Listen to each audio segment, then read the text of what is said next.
ఒక గోవు యొక్క మూత్రము ఎవరైతే సేవిస్తూ వస్తూ ఉంటారో శరీరంలో ఉన్నటువంటి ఎన్ని ప్రాణాంతకమైన జబ్బులనైనా కానీ నయం చేసేసేస్తుంది. విసర్జించినటువంటి పేడ ఏదైతే ఉంటుందో ఆ పేడలో సాక్షాత్తు అమ్మవారు, లక్ష్మీ అమ్మవారు ఉంటారు. పిడుకలు ఏవైతే ఉన్నాయో హోమాలకి, యజ్ఞాలకి వాటికి ఉపయోగిస్తారో ఆ పిడుకలతో చేసినటువంటి భస్మాన్ని కీళ్ళ నొప్పులకు కానీ వైద్యం చేసి మనిషి శరీరాన్ని పటిత్వంగా చేసుకునేటటువంటి వాళ్ళు. దేశపు గోవు ఏదైతే ఉందో, దేశీయ ఆవులు, గోవులు, వాటి యొక్క విశిష్టత ఎంత ప్రభావమైనటువంటి చనిపోయేటటువంటి వాళ్ళని సైతము కూడా బ్రతికిచ్చేటటువంటి శక్తి గోమాతకు ఉంటది.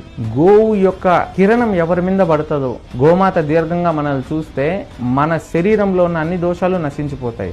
గోవుకి మన చేతితో గనక మనం బియ్యము బెల్లము కలిపి గోమాతకు మనం గాని సమర్పిస్తే గనక, మన చేతిలో పెట్టుకొని తినిపిస్తే, అమ్మవారు గోవు యొక్క నాలుకతో నాకితే గనక మనకి శరీరంలో ఉన్నటువంటి సకల దోషాలు నశించేది కాకుండా జాతక దోషాలు, పూర్వజన్మ యొక్క చేసినటువంటి పాప కర్మలు, చెడు పాప దోషాలన్నీ కూడా నివారించిపోతాయి. సాధారణంగా మహిళలు ఎవరైతే ఉన్నారో వారికి లక్ష్మీ కటాక్షం కావాలన్నా, సంతాన ప్రాప్తి కలగాలన్నా, వాళ్ళ జీవితంలో వెలుగు రావాలన్నా, వారికి వివాహాది కార్యాలు జరగాలన్నా, కుటుంబంలో మంగళం జరగాలన్నా, ఎటువంటి సందర్భంకైనా కానీలే గోమాతని సేవిస్తే గనక ప్రతిరోజు గోమాత కోటి రాస్తారు. రామాయణ కోటి ఎట్లా రాస్తారో, నారాయణ కోటి ఎట్లా రాస్తారో, శివకోటి ఏ విధంగా రాస్తారో, గోమాత కోటి ఆ విధంగా రాస్తారు. 7 వారాలు గోమాత కోటి రాస్తారు.